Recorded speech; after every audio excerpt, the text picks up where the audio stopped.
దేవుడు సృష్టించిన మొదటి మనుషులు ఆదాము హవ్వలకి 2 కుమారులు పుట్టారు.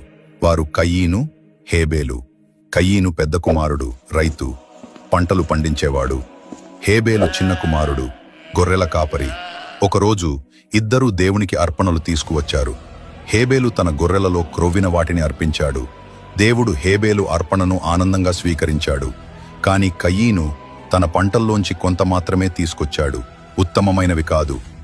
దేవుడు అతని అర్పణతో సంతోషించలేదు. దాంతో కయీను చాలా కోపంగా ఈర్ష్యతో నిండిపోయాడు. దేవుడు అతని మనసును చూశాడు.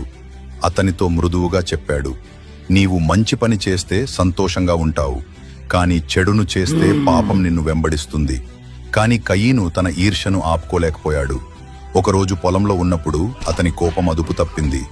హేబేలుపై పడి అతనిని చంపేశాడు. దేవుడు కయీనుని అడిగాడు, నీ తమ్ముడు హేబేలు ఎక్కడా?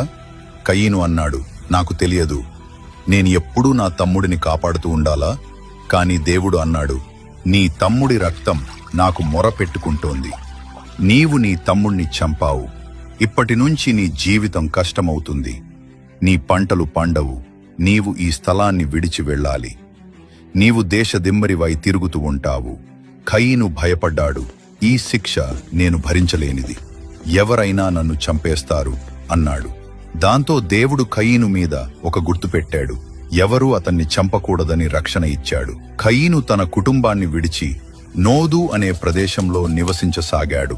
తన తమ్ముడికి చేసిన చెడు కారణంగా ఆయన ఈ స్థలాన్ని వదిలి వెళ్లాల్సి వచ్చింది. ఈ కథ మనకు ఒక ముఖ్యమైన పాఠం చెబుతుంది. ఈర్ష్య, కోపం మనల్ని భయంకరమైన పనులు చేయించవచ్చు. మనం మంచి పనులు చేయాలి.